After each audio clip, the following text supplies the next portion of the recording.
Good day everyone. I am here to discuss the topic about fire safety operation. I am Jeff Carl A. Danang, a third year criminology student from Block 5. For this video, I will be discussing the things I have acquired in the recent webinar. Let us first define the meaning of fire. Fire is a rapid oxidation of a material in an exothermic chemical process of combustion, releasing heat, light, and various reaction products at a certain point in the combustion reaction, called the ignition point. Flames are produced. The flame is the visible portion of the fire.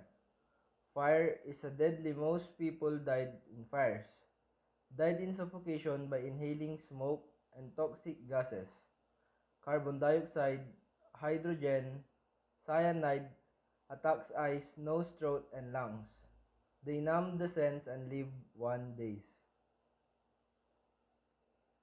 Next in line is fire safety operation.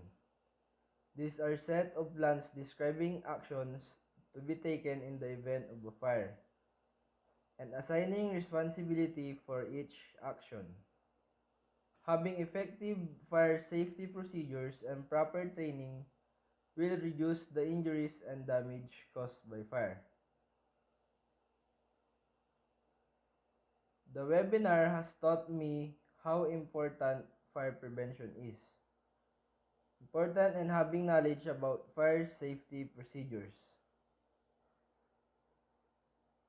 In the said webinar, we also tackle scene safety zones. The first is hot zone. The area of immediate danger may be defined by presence of toxic gases or explosion hazard, potential structural collapse, or area of vehicular instability. Full protective clothing are required. The next is warm zone. Area adjacent to hot zone may be decon area on hazard incident. Buffer zone between hot and cold zone. Protective clothing may be required. The last is the cold zone. Staging area and no protective clothing required. The webinar also included the things about stages of fire. The first stage is the ignition stage, point wherein the fire starts. There is plenty of oxygen, little heat, and smoke. Fire is still small and generally confined to the fuel that initially ignited.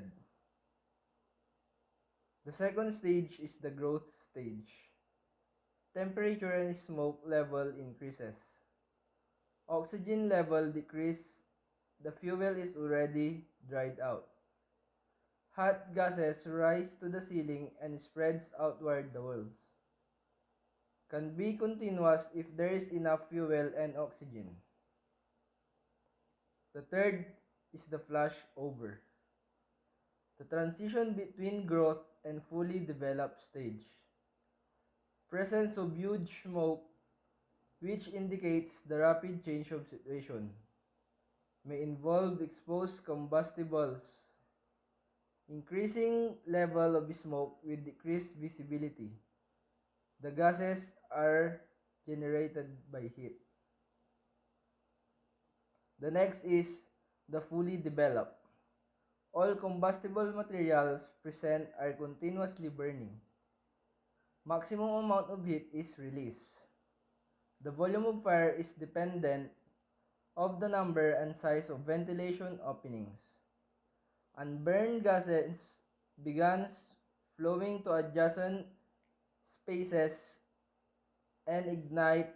It enters a space where at more abundant. Lastly is the decay. Intensity of the fire decreasing due to lack of available fuel. Most fuel consumed. Effort concentrated on cooling of the remaining fuel. This is all about the thing I have acquired during the webinar that I think would help me to use and share to others. Thank you.